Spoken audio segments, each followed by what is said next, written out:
আমাদের একজন শিক্ষামন্ত্রী আমরা পেয়েছি, স্ট্যান্ডবাজিতে উস্তাদ এবং টেন্ডারবাজিতে উস্তাদ। ক্যামেরা স্ট্যান্ডবাজি, পিয়ার স্ট্যান্ড। মাননীয় শিক্ষামন্ত্রী সব জায়গায় গিয়ে বলে নকল আর চলবে না। 2026-এর শিক্ষার্থীরা আপনাদেরকে দেখিয়ে দিচ্ছে এই স্ট্যান্ডবাজি আর বাংলাদেশে চলবে না। হাঁটু সমান পানিতে, বুক সমান পানিতে 2026 সালের এইচএসসি পরীক্ষার্থীদের আপনি ডুবিয়ে ডুবিয়ে আপনি পরীক্ষা দিতে বাধ্য করেছেন।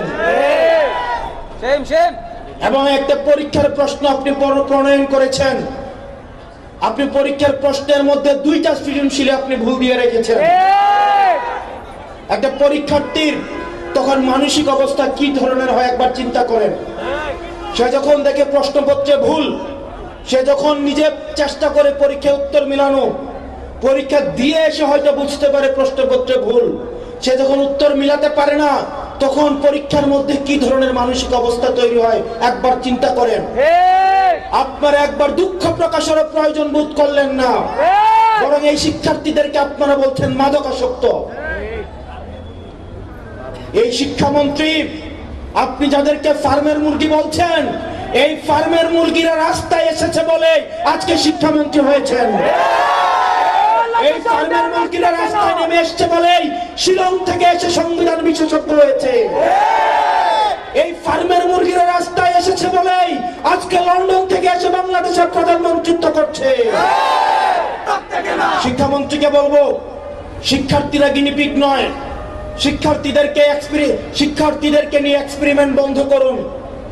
কিছুদিন পর পর একটা জিনিস ইচ্ছা হয়, আপনারা সেটা তাদের উপরে চাপিয়ে দেন, শিক্ষার্থীদের উপরে চাপিয়ে দেন। এই শিক্ষার্থীদের আপনাদের এক্সপেরিমেন্টাল টুল না, যে যখন ইচ্ছে তাদেরকে নিয়ে এক্সপেরিমেন্ট করবেন, এক্সপেরিমেন্ট ফেল করলে আবার সে এক্সপেরিমেন্ট তুলে নেবেন। কারণ আপনাদের সন্তানরা দেশে পড়াশোনা করে না, আপনাদের সন্তানরে আপনারা বিদেশে রেখে পড়াশোনা করান। পরের সন্তানদেরকে রাস্তায় রেখে রাজনীতি করাবেন, পরের সন্তানের ভবিষ্যৎকে নষ্ট করবেন, পরের সন্তানদেরকে নিয়ে এক্সপেরিমেন্ট করবেন।